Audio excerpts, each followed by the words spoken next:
8:15, la embajadora del Sol de los Sábados, Millicent Uribe. Sucia.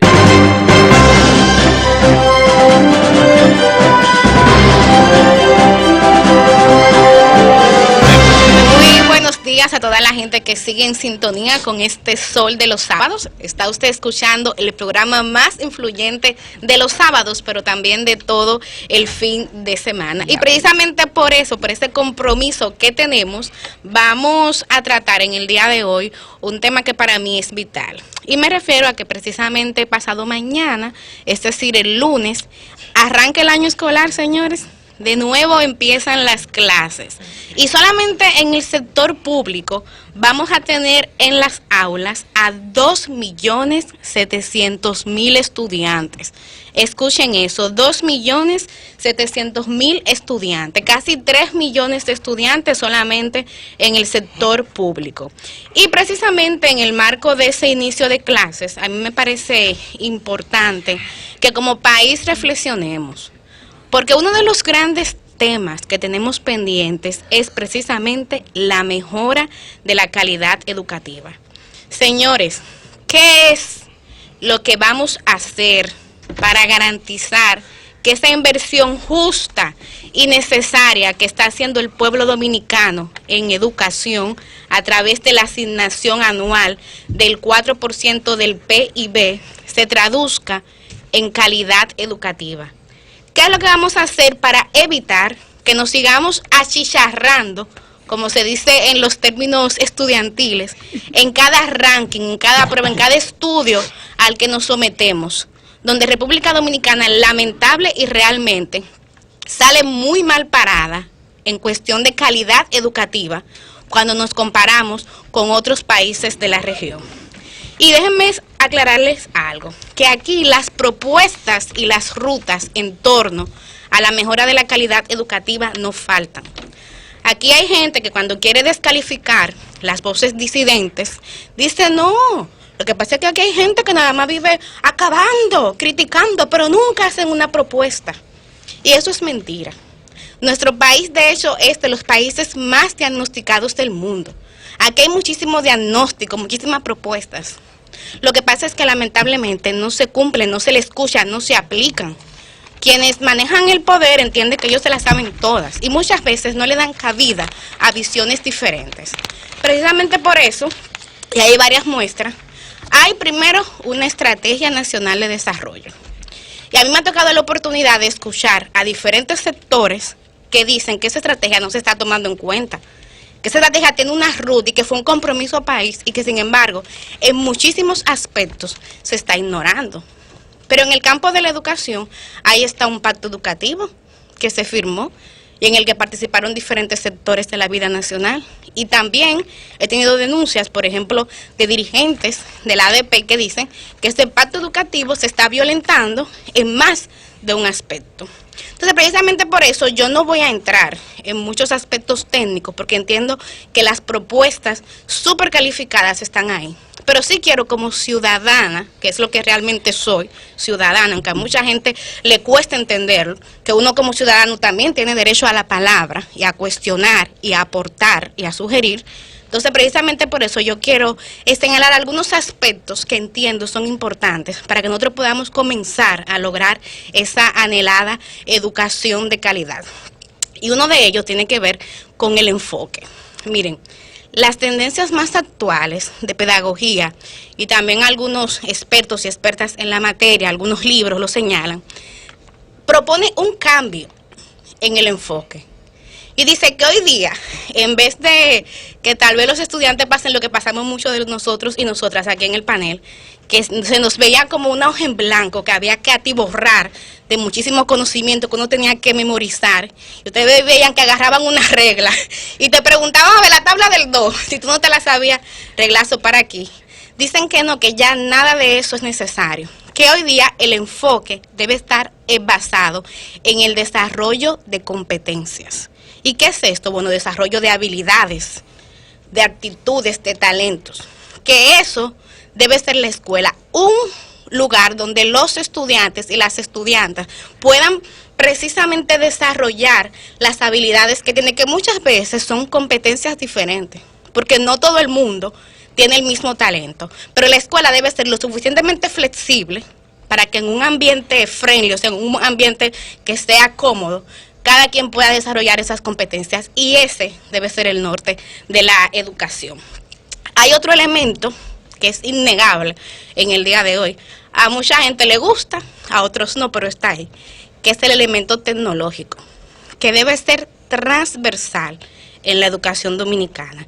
Y ojo, porque no se trata de simplemente tú entregarle una laptop, una computadora, darle una tableta.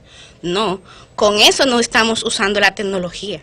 Se trata, o peor aún, como me llegó una denuncia, de poner una pizarra electrónica en una escuela donde no hay luz, en una escuela donde no hay inversor, en una escuela donde no hay seguridad, y se van a terminar robando esa pizarra electrónica. No es un accesorio, no es un lujo, no. Se trata de tú tener la capacidad para que este estudiantado y este mismo maestro o maestra sepa cómo utilizar esas herramientas para aumentar el conocimiento. ¿Y por qué lo digo? Porque muchas veces tú le das la tablet, pero primero no le das los recursos. Se lo da a gente que no tiene internet, que no tiene energía eléctrica continua. Entonces, en el mejor de los casos, tiene estos elementos, pero usa esa tablet para acceder a un sinnúmero de información que ni siquiera es positiva para ese niño o para esa niña, o peor aún, que le puede desarrollar adicciones. Y esta misma semana, en México se hizo un estudio que demostraba cómo muchas veces, y atención a todos los padres y las madres y tutores que escuchan este programa, que muchas veces el uso abusivo de los celulares, de las tabletas, de las computadoras en los niños le provoca daños cerebrales que son irreversibles. Entonces es algo que hay que también tener controlado en las escuelas. Pero hay otro factor que tal vez es el más interesante y que a mí realmente me ha inquietado por muchos años, y creo que en este momento es oportuno plantearlo, porque también otras informaciones que me han llegado es que en algunas escuelas que supuestamente pertenecen al exitoso programa de tanda extendida, en la tarde tú tienes a muchos niños y niñas que lo que están es durmiendo en colchones. ¿Por qué?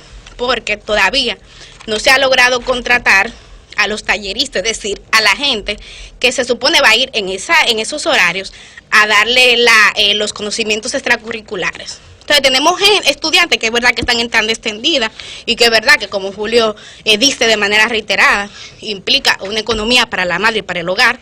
Eso hay que aplaudirlo y hay que reconocerlo, y qué bueno que sea así. Claro. Pero en la escuela no están recibiendo la educación acordada.